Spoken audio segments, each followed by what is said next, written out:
Hi again, Ian Dainty here.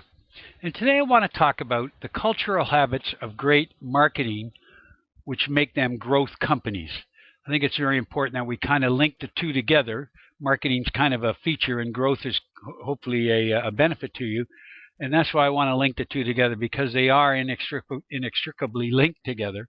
And I want to show you how. And this is just to be one of a series of videos on this.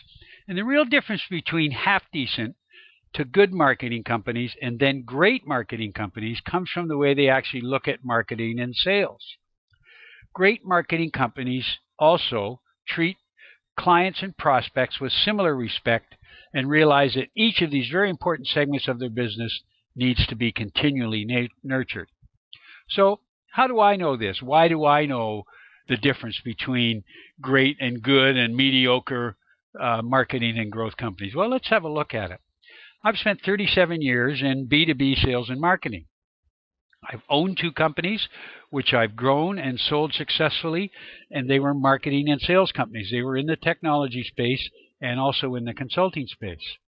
I've trained thousands of people, salespeople, marketing people, business executives, sales managers, entrepreneurs, business owners, trained thousands of them when you lump them all together in how to grow how to help them to grow their business and their sales and revenue. I've interviewed many executives and business owners. A lot of our knowledge comes from the people that have grown companies, have grown businesses, and so I've interviewed these people as well as my own knowledge, but thought there are other people who have other ways to do it. And if you look at my past videos and my blogs, you'll see all of that information comes to be. And I've done lots and lots of research. I do research almost every day on what are the different ways. And of course, social media has changed a lot of the ways we market. And so I've done a lot of work on all of this to be able to give you, and for me too, to understand what makes great marketing or growth companies. And so why is this important then? Well, if you don't have great marketing, you can't grow. Great marketing and sales, obviously, you can't grow with it. And of course, if that's your business, that's what you want to do. If you're a sole consultant that just wants to kind of move along and not really grow a business, but just get jobs for yourself, then really you're just an employee as a contractor. But so this is for people that want to grow their business. And if you're a great marketing company, it also lets your employees know what's the most important thing, and that is growth. And that is your clients and your prospects, not your internal processes, although they will affect it, not your systems, but your clients and prospects are your most important thing. And the most important database you have, system you have, is your marketing and sales system, which a lot of people don't have. It lets your clients and prospects know this too. Lets them know how important they are, that they are the driving force behind your company. Excuse me. And people spend quite a bit of money to become the best and great growth and marketing companies. And the best companies spend around 20%, 19 to 21, 22% of their revenues on sales and marketing. If you look at IBM and Microsoft, which are, arguably the two best because they've been the longest lasting companies in the technology field, they spend around 20, 21, 22%, depending on the year, of their revenues, okay, not their gross margin, but their revenues on sales and marketing. And this is 50% more than they spend on research and development. So they know how important sales and marketing is to their business and how you must adapt with the times and use social media now and the internet, etc. But they spend 20%. Are you spending that? That's something you need to look at. And if you do this right, here's the big kicker. You should see a 25% to a 200% increase in your revenues. Now, 200% might take 2 or 3 years, but you should see a 25% increase in what you predict in your revenues, not just what you, and if you predict that, then that's probably what will happen because you are adapting and adopting the great, what great companies do in their sales and marketing. So what great marketing companies don't do? Let's take a little example of that. First of all, let's look at the cell phone companies. Now, in Canada where I live, there are 3 major companies and some minor players, but mostly 3 major companies. And you'll notice that they offer the new clients or customers a lot of times a much better deal than their current clients. And so why is that? Who knows? I guess it's the churn rate that they want, but that means they churn a lot of people out. And so, as a new customer, you get 3 months free, etc. But ask that as a current client. Oh, no, we've already given you that. Well, why wouldn't you give it to me again to keep me? Well, because you're locked into a 3-year contract. We have the most onerous contracts in Canada of all the cell phone companies in the world. And the U.S. is much better. The Europe is much better. So we really get hammered here. But let's look at them as an example. Don't operate like they do. You need to treat everyone the same. Now, is that good or bad? Well, I don't agree you need to treat everyone the same. I think you should treat your best clients better than everybody else. But you can't be treating your prospects much better than your clients. Your clients are already giving you the revenue. You've got to help them. Now, there are certain things you should do with prospects, and that's give them a little deal to get them on board, that kind of thing. I think we all agree with that. But if your clients want that because somebody who's stuck around for 20 or 30 years, then, or whatever the number is you've been in business, then you've got to treat them with respect. Long-term clients deserve great treatment. You need to treat them even better. Give them specials. Say you've been a long-term client, not just a Christmas card, but give them a special. Tell them you're very special to me. Here's a little deal I want you to have. Here's a little present I want you to have. Here's something I'm only giving to my long-term clients.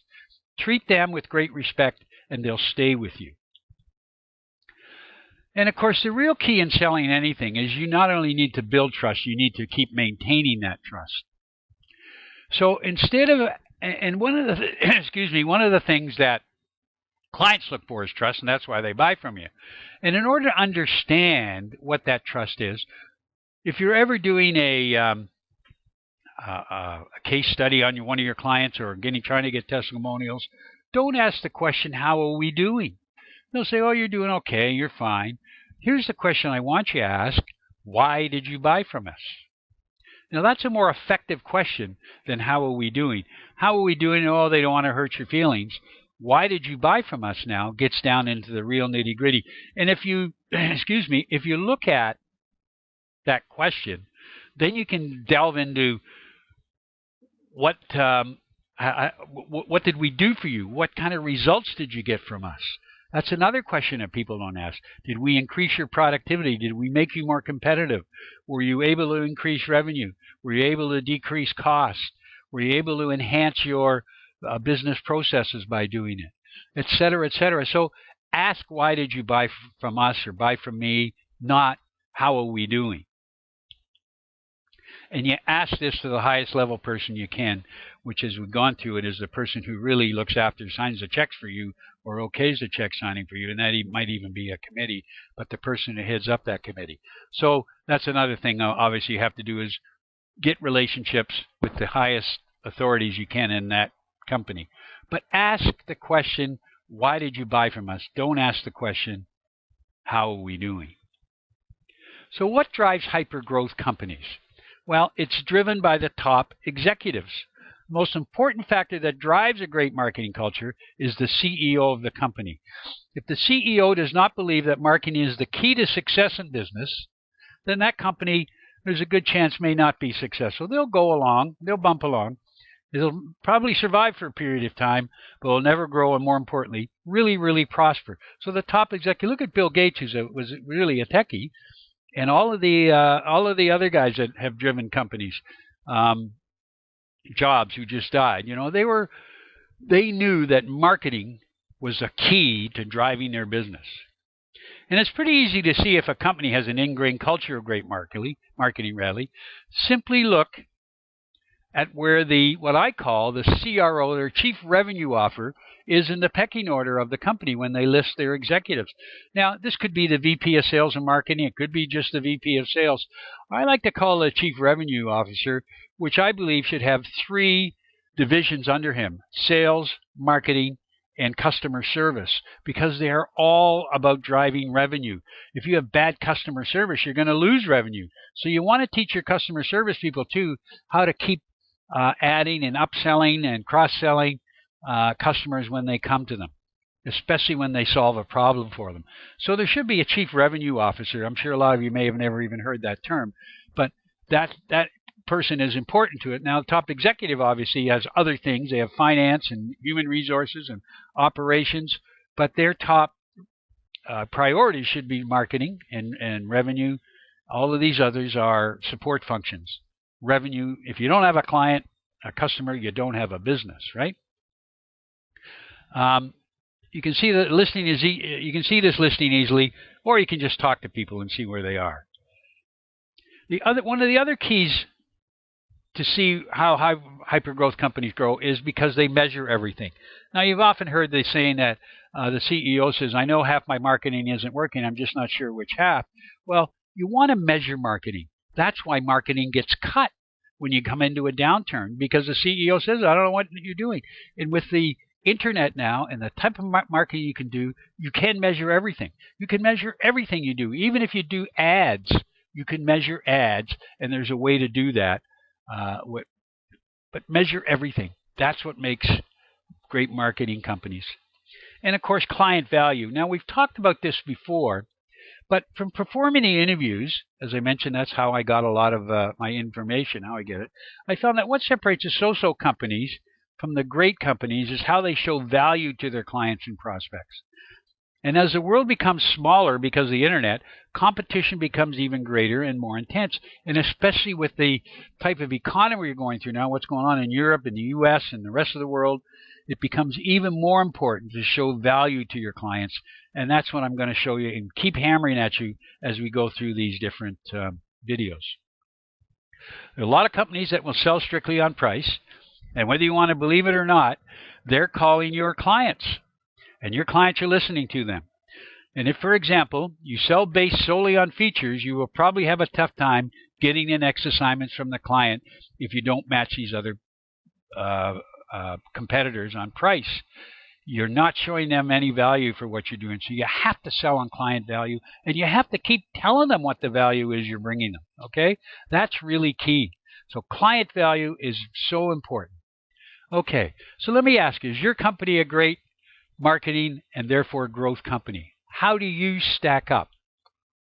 Well, what I want to do is I want to send you my guide, my ebook on the leadership guide to great marketing in B2B companies. And let's see how you stack up with the other companies that I've written this about through my interviews and research in my own business. I've written this guide, the leadership guide to great marketing in B2B companies. So what I want you to do is send me an email for your Christmas present. I usually charge for this, but this will be free. So this is a Christmas present from me to you. So email me with the 2 words Christmas present, that phrase, in the subject line, and send it to me at ian@b2bbusinesscoach.com. Okay, or you can see that below, and you can just click on it.